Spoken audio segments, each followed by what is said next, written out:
बीच में जो बहुत कम गाई गई, दूसरा स्वयंवर, और वो दूसरा स्वयंवर भी नहीं था, वो सब झूठा प्रोपगंडा था, कोई स्वयंवर नहीं था वहां। बताते राजा नल और पुष्कर भी सगे भाई नहीं थे आपस में। राजा नल और पुष्कर सौतेले भाई थे। राजा नल के पिता राजा वीरसेन, उनकी घरवाली का नाम था रानी मंझा। कई साल तक रानी मंझा का कोई संतान नहीं हुई। उस दौरान राजा नल ने, राजा वीरसेन ने एक दूसरी रानी जिसका नाम था सुनैना, उसको अपनी रानी बना लिया। और भगवान के इसे करने हुए कि जैसे ही रानी सुनैना आई उस राजमहल में, वो रानी मंझा भी गर्भवती हो जाती। और जब गर्भवती हुई तो राजा वीरसेन का दोबारा से मोह अपनी बड़ी रानी मंझा में पड़ गया।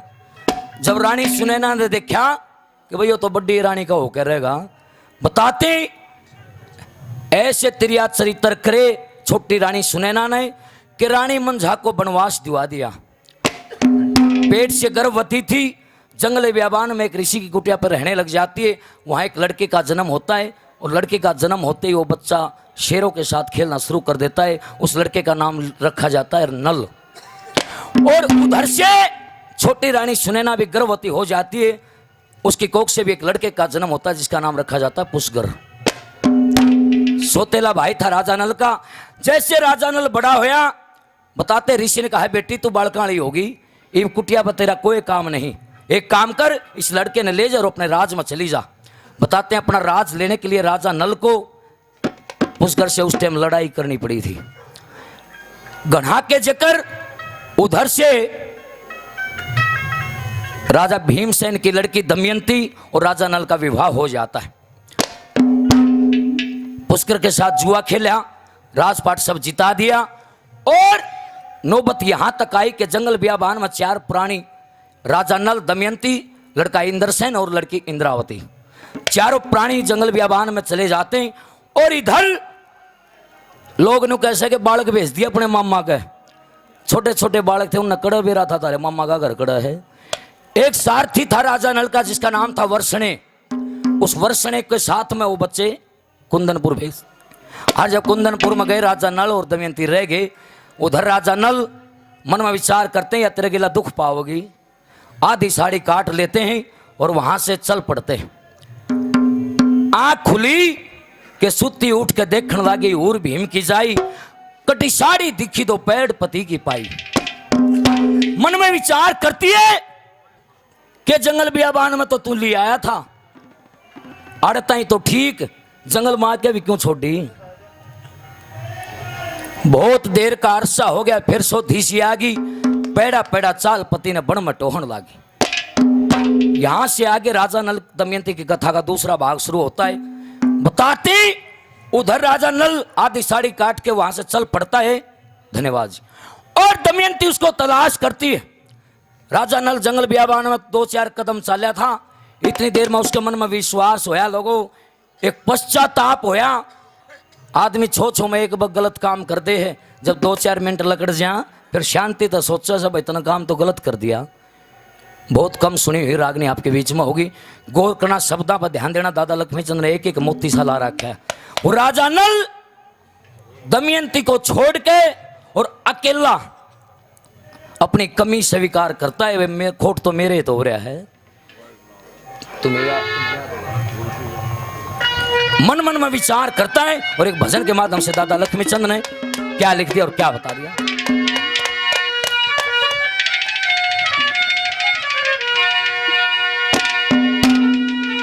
एर के बुद्धि पे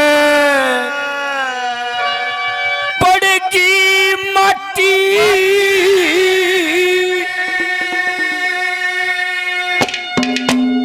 एर सोवथी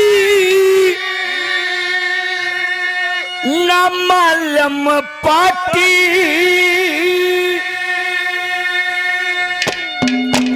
एर भूल करी मन साड़ी काटी मेरा हिया नाल रजिया के बुद्धि पे पड़ेगी माटी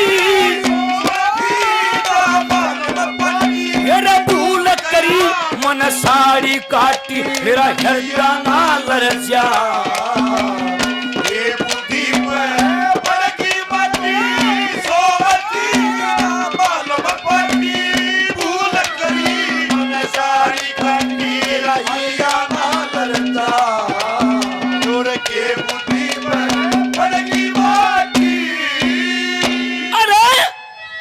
मैं इतना कठोर हो गया मैंने न्यू भी ना सोचा अब तू ब्याह के ले आया था उसने और ये साड़ी काटने का काम राजा का नहीं होता खुद कहता है राजा नल मगर मेरे के ये काम थे मेरे काम थे प्रजा की सेवा करना शरण आए की रक्षा करना के बुद्धि पपड़ की माटी मेरे भाई कबूतरबाज जी माने रे गांव से 50 रुपए से मान सम्मान करते बार बार धन्यवाद है धन्यवाद के बुद्धि पपड़ की माटी सोवथी ना मालम पाटी और भूल करी मन साड़ी काटी मेरा या ना लर्जिया पहली कली में न बोला रे छोड़ तो आया ये उसमें न्यू बन रही होगी के बन रही होगी क्या कहता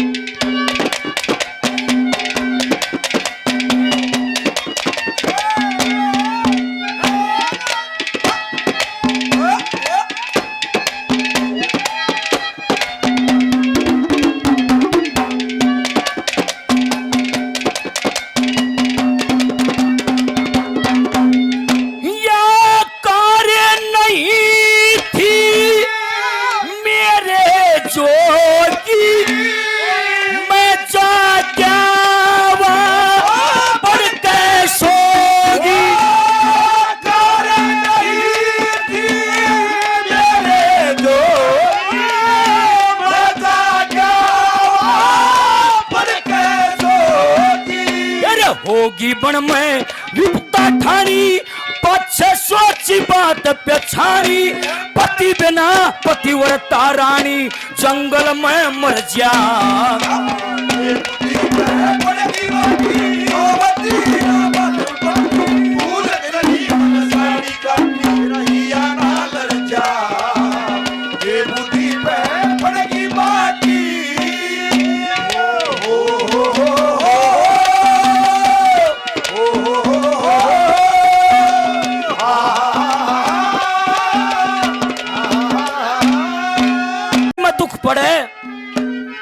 लेकिन दुख का कारण बताया दादा लक्ष्मीचंद ने दुख क्यों करो और सुख क्यों करो क्या कहा है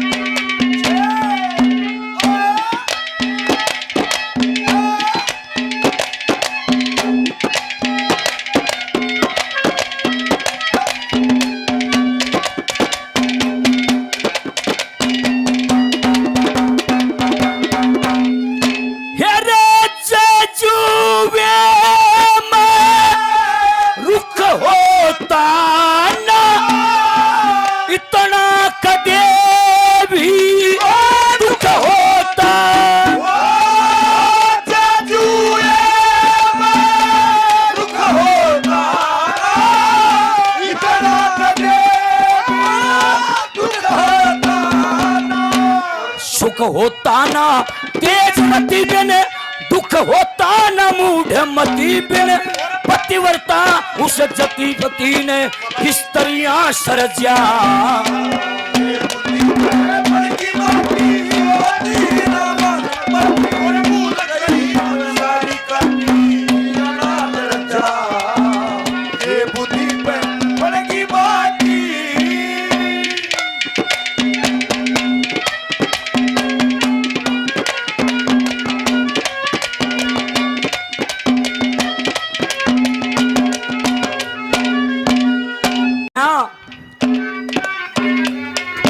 कलयुग मेरा क्यों कर बैरी बनया था मेरे तो यह भूल हुई थी जब कलयुग ऊपर चढ़ा क्या कहता है तीसरी कली में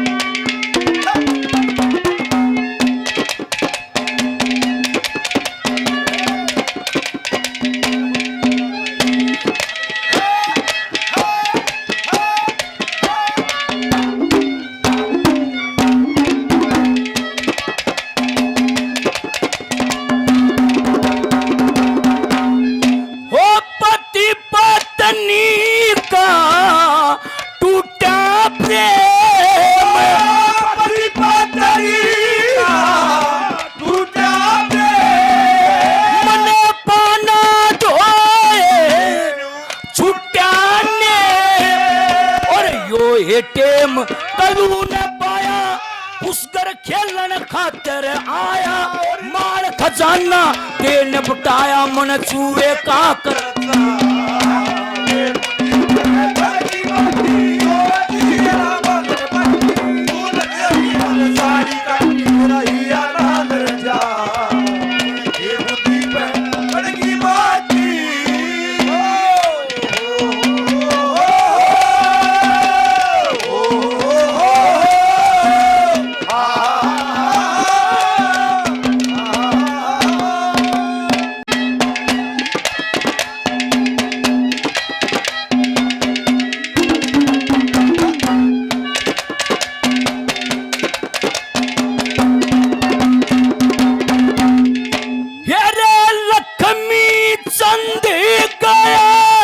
नखराना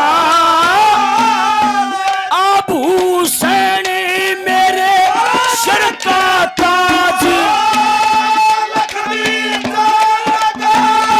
नखराना आभूषण सर का ताज आज नहीं मैं कष्ट झेलता जो मैं बस से नहीं ढेलता और एक सुनी ना रहा खेलता रानी ने बरजा